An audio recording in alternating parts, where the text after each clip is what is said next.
Hi friends, first of all ரொம்ப நன்றி. நம்ம சேனலை சப்போர்ட் பண்ணுற ஒவ்வொரு நண்பர்களுக்கும் நாளைய மார்க்கெட்டுக்கான ஒரு சின்ன வியூவை பார்த்துடலாம். ஸோ ஃபஸ்ட்டு மார்க்கெட்டில் என்ன நடந்தது ஃப்ரைடே அப்படின்றத பார்த்துடலாம். ஸோ ஃப்ரைடே மார்க்கெட் வந்து பார்த்திங்கன்னா ஒரு மாதிரி ஒரு வால்டேலாக தான் மார்க்கெட் வந்து ஓப்பன் ஆச்சு. ஸோ ஜிக்ஸாக்காக வந்து பார்த்திங்கன்னா இன்றைக்கி மார்க்கெட் வந்து இறங்குச்சு, ஏறிச்சு. அகெயின் வந்து பார்த்திங்கன்னா ஒரு 2 மணிக்கு எதுக்கு அவ்வளோ ஃபாஸ்ட்டாக ஏறிச்சுன்னு தெரியல. ஸோ இந்த ஃபாஸ்ட்டில் நிறைய கால் செல்லர்ஸ்லாம் வெளியே வந்தாங்க. அகெயின் ஒரு அரை மணி நேரத்தில் மார்க்கெட் வந்து பார்த்திங்கன்னா எங்கே இருந்ததோ அங்கேயே வந்துருச்சு.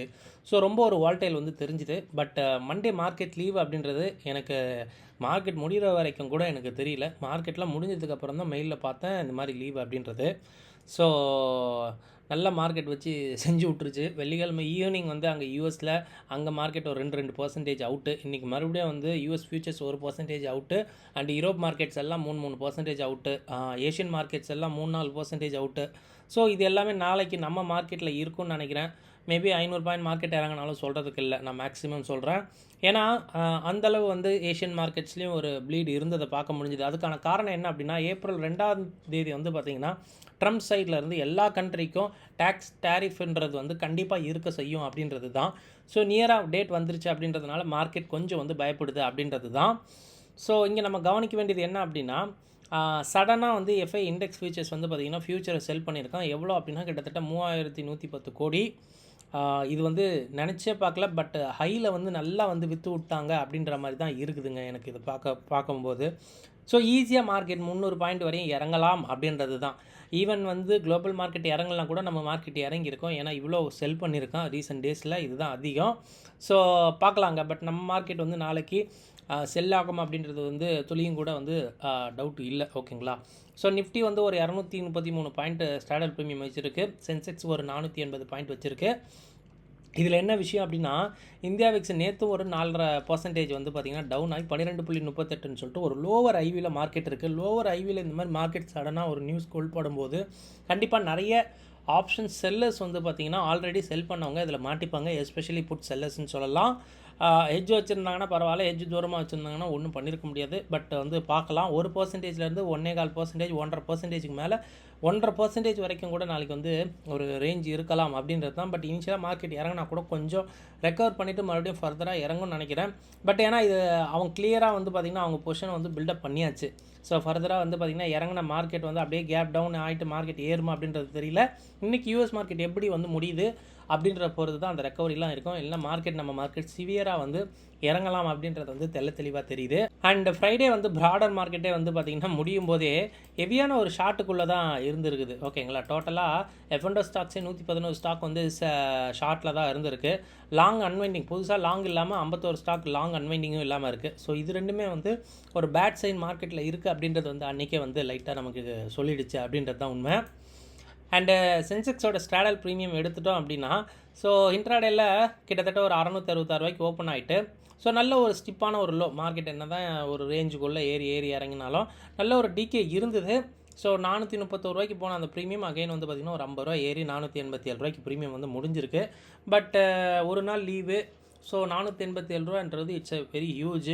ஸோ அதுக்கு செல் பண்ணியிருந்தவங்களுக்கு கண்டிப்பாக இது வந்து ஒர்த்தா அப்படின்னு கேட்டிங்கன்னா ரொம்ப அளவு ஒர்த்து கிடையாதுங்க. 500 ரூபா எடுக்கிறதுக்காக 500 ரூபா அப்படின்றது சென்செக்ஸில் கிட்டத்தட்ட ஒரு 3/4% நினைக்கிறேன். கரெக்டுங்களா? அப்போ பட் மார்க்கெட் நாளைக்கு 1% கேப் டவுன் ஆனாலும் இந்த ஸ்ட்ராடல் பிளேயர்ஸ்க்கு வந்து பார்த்திங்கன்னா லாஸ் வரதான் செய்யும்.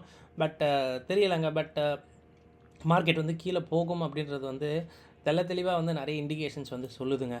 ஸோ சென்செக்ஸோடைய கம்ஃபர்டபுள் ஐவி என்ன சொல்லுது அப்படின்னா, 500 பாயிண்ட் மார்க்கெட் போனாலே சரியாக வந்து மார்க்கெட் பயப்படும் அப்படின்றது வந்து சென்செக்ஸில் சொல்லுது. புட் சைடில் ஐவி வந்து ப்ரிப்பேர் ஆகலை, அதாவது ஆப்ஷனில் ப்ரிப்பேர் ஆகலை, ஃபியூச்சரில் ஹெவியாக பொசிஷன் வச்சுருக்கிறாங்க.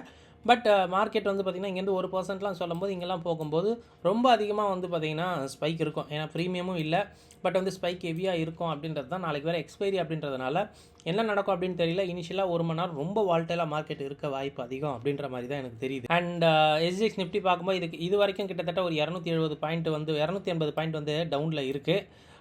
இது வந்து பார்த்திங்கன்னா மற்ற மார்க்கெட் கம்பேர் பண்ணும்போது கொஞ்சம் கம்மி. பட் நம்ம மார்க்கெட் நாளைக்கு ஓப்பன் ஆகிட்டு ஒரு 10-11 மணிக்கு இன்னும் கொஞ்சம் சிவியராக கூட மார்க்கெட் வந்து அந்த ஒன் சைடு வந்து மார்க்கெட் போகலாம் அப்படின்றது நினைக்கிறேன். பட் இன்றைக்கி ஈவினிங் யூஎஸ் மார்க்கெட் எப்படி முடிகிறது அப்படின்றத வந்து நம்ம பார்க்கணுங்க. ஸோ அங்கே ஏதாவது ரெக்கவர் தென்பட்டுதுன்னா நம்ம மார்க்கெட் ரெக்கவர் ஆகும் அப்படின்னு நினைக்கிறேன். அண்ட் எஃப்ஐ ஆக்டிவிட்டி நம்ம பார்க்கும்போது எஃப்ஐயோட இண்டெக்ஸ் ஃபியூச்சர்ஸை பாருங்கள். கிட்டத்தட்ட அவன் 3116 கோடிக்கு ஈஸியாக வந்து விற்றுட்டு போயிட்டான். ஸோ அன்றைக்கி 72 பாயிண்ட்டு மார்க்கெட் இறங்கியிருக்கு. பட் இண்டெக்ஸ் ஃபியூச்சர்ஸில் இவ்வளோ கை வச்சுருக்காங்க அப்படின்னா மார்க்கெட் வந்து இறங்குறதுல எந்த ஒரு சுவாரஸ்யமும் இல்லை, இறங்கி தான் ஆகும். ஓகேங்களா? ஸோ அதுக்கு வந்து இதுவே வந்து ஒரு சான்று தான். இந்த மாதிரி யூஎஸ் மார்க்கெட் இறங்கணும் அப்படின்றதெல்லாம் இல்லை. அவன் ஈஸியாக வந்து ரொம்ப நல்லாவே வந்து விஷயத்தை வந்து வச்சுட்டு போயிட்டாங்க. பட் பார்க்கலாம், நம்ம மார்க்கெட் வந்து சிவியராக பனிஷ் பண்ணப்படும் அப்படின்றது வந்து இந்த ஒரு விஷயம் மூலமாக நமக்கு வந்து ஒரு கன்ஃபர்மேஷனாக இருந்தது. ஓகேங்களா? வெள்ளிக்கிழமை ஈவினிங்கே தெரிஞ்சிருச்சு நம்ம மார்க்கெட்டும் விழும் அப்படின்றது தான். இந்த எக்ஸிஎக்ஸ் நிஃப்டியும் ஈஸியாக 300 பாயிண்ட் அளவுக்கு வந்து பார்த்திங்கன்னா விழுந்து நிற்கிது. பார்க்கலாங்க ஸோ என்ன மாதிரி ஆகும் அப்படின்ட்டு. நம்ம போகிற வீடியோ கண்டிப்பாக உங்களுக்கு ரொம்ப ஹெல்ப்ஃபுல்லாக இருக்கும்னு நினைக்கிறேன். அப்படி ஹெல்ப்ஃபுல்லாக இருந்தால் வீடியோ லைக் பண்ணிட்டு அப்படியே பாருங்கள். ஃபர்ஸ்ட் டைம் நம்ம சேனல் இப்போ தான் பார்க்குறீங்கன்னா நம்ம சேனலையும் சப்ஸ்கிரைப் பண்ணிக்கோங்க.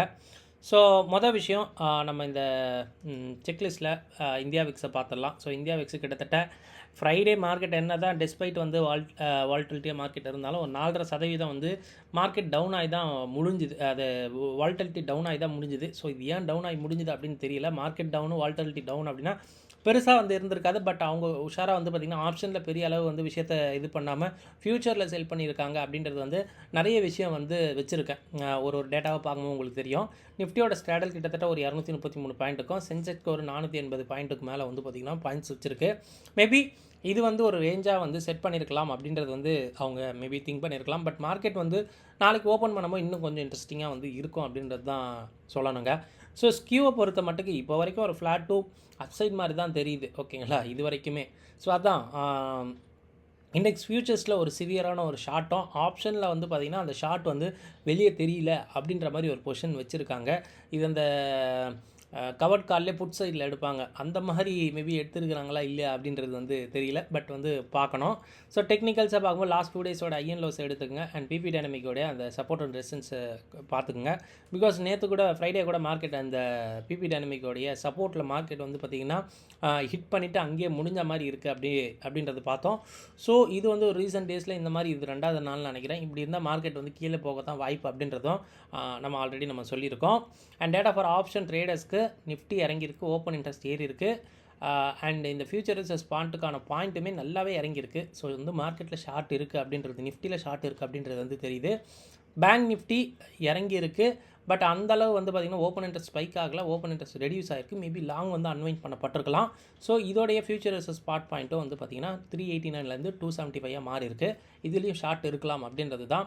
Mid cap Nifty 1.25% out, open interest ஏறி இருக்குது. அண்ட் இதோட ஃபியூச்சர்ஸ் ஸ்பாட் பாயிண்ட்டும் இவ்வளோ டிராஸ்டிக்காக இறங்கியிருக்கு. இதுலேயுமே ஷார்ட் மார்க்கெட்டில் இருக்குது அப்படின்றது வந்து இது மூலமாக தெரியுது. அண்ட் பிசிஆரை கம்பேர் பண்ணும்போது நேற்று இருந்ததை விட நிஃப்டி நல்லாவே ஷேடாக இருக்குது, ரொம்ப நல்லா டிராஸ்டிக்காக சேஞ்ச் ஆகிருக்கு. பேங்க் நிஃப்டி கொஞ்சம் இம்ப்ரூவ் ஆகிருக்குது, மிட் கேப் நிஃப்டியும் நல்லா இறங்கியிருக்கு. ஸோ ப்ராடர் மார்க்கெட்டில் செல்லிங் இருக்குது அப்படின்றது இது மூலமாக தெரியுது. அண்டு நம்ம அந்த கான்சாப்லேயும் பார்த்தோம், ப்ராடர் மார்க்கெட்டில் லாங் அன்வைண்டிங்கும் ஷார்ட்டும் வந்து ஹெவியாக இருந்தது நமக்கு தெரியுது. அதை தான் இந்த பிசிஆரும் நமக்கு வந்து பார்த்திங்கன்னா சொல்லுது. மார்க்கெட்டில் இந்த ஓஏ டேட்டா படி பார்த்தோம் அப்படின்னா வந்து மார்க்கெட்டில் ஷார்ட் வந்து ஹெவியாக இருக்குது அப்படின்றது மட்டும் தெரிஞ்சுக்கங்க. குளோபலாக பார்க்கும்போது யூஎஸ் ஃபியூச்சர்ஸ் வந்து டவுன் ஃபர்தராக இப்போவும் இருந்துக்கிட்டு இருக்குது. கண்டிப்பாக அந்த டேக்ஸ் வெரிஸ் நியூஸ் தான். அண்ட் யூரோப் மார்க்கெட்டும் இப்போ இறங்கிட்டு இருக்குது. அண்ட் மார்னிங் வந்து ஏஷியா மார்க்கெட்ஸும் வந்து பார்த்திங்கன்னா நல்லாவே இறங்கி இருந்தது. பார்க்கலாங்க, யூஎஸ் மார்க்கெட்டில் ஏதாவது விஷயம் வரும்போது இந்த மார்க்கெட்ஸ் எல்லாமே கொஞ்சம் ரெக்கவர் காட்டலாம் அப்படின்றது தான் தோணுது. எஃப்ஐ இண்டெக்ஸ் ஃபியூச்சர்ஸ் ஆல்ரெடி நம்ம சொன்ன மாதிரி சிவியரான ஷார்ட்டு. பட் நம்ம ஆப்ஷனில் அது கண்டிப்பாக வந்து தெரியல அப்படின்றது தான் சொல்லி ஆகணுங்க. ஸோ கண்டிப்பாக லீவ் இருந்தது அப்படின்றது முதல்ல தெரிஞ்சிருந்தாலே கொஞ்சம் வந்து உஷாராக இருந்திருப்பாங்க. எத்தனை பேருக்கு அது லீவ் இருக்குது அப்படின்றது முதல்ல தெரிஞ்சுது அப்படின்றத கமெண்ட்ஸில் சொல்லுங்கள். ஏன்னா எனக்கு சத்தியமாக தெரியாது. ஓகேங்களா? ஸோ உங்களுக்கு மேபி தெரிஞ்சிருந்தாலும் சொல்லுங்கள். மேபி அவங்க ஆஃப்டர் ஹவருக்கு மேலே விட்டாங்களா இல்லை டியூரிங் மார்க்கெட் ஹவர்ஸ் அப்போவே நியூஸ் விட்டாங்களா அப்படின்றத நானும் தெரிஞ்சுக்கிறேன். ஸோ ஒரு பெரிய ஃபால் வரலாம். 23,200 மேபி சப்போர்ட்டாக இருக்கலாம், இல்லைனா 23,000 தான். ஸோ மார்க்கெட் வந்து என்ன ப்ரோ ஒரு 280 பாயிண்ட் தான் நெகட்டிவாக காட்டுது, அவ்வளோதான் ஓப்பன் ஆகுமானா அவ்வளோ ஓப்பன் ஆகிட்டு மார்க்கெட் ஃபர்தராக நம்ம மார்க்கெட் விழலாம் அப்படின்றது தான் எனக்கு தோணுது. ஓகேங்களா? ஏன்னா மார்க்கெட்டில் மந்த்லி ஆப்ஷனில் ப்ரீமியம் ஹெவியாக இருக்குது. ஸோ ஒரு ஜிக்ஸாக்காக மூவ் போகணும் அப்படின்னா இந்த மாதிரி நியூஸ் எல்லாம் வச்சு இது பண்ணிப்பாங்க. பட் பார்க்கலாம். போன மாதமும் இதே ஃபஸ்ட் வீக் வந்து பார்த்திங்கன்னா நம்ம மார்க்கெட் ஒரு 435 பாயிண்ட் இறங்குச்சு. மேபி அவ்வளோ வராது, பட் 300 பாயிண்ட் இறங்கலாம் அப்படின்றது எனக்கு தோணுது. ஸோ மார்னிங் ஏதாவது வந்து ஒரு ரெக்கவரி இல்லை அப்படின்னா ஃபர்தராக வந்து மார்க்கெட் விழலாம் அப்படின்றது வந்து தோணுதுங்க. ஸோ செக் பண்ணுங்கள். இவ்வளோ விஷயம் மார்க்கெட்டில் ஆல்ரெடி இருக்கிற டேட்டா தான். நீங்கள் உங்கள் ஓன் அனலைசிஸ்க்கு அப்புறம் உங்கள் ட்ரேட் எடுங்க. இந்த வீடியோ பார்த்ததுக்கு ரொம்ப நன்றி. தேங்க்யூ. ஜெய் ஹிந்த்.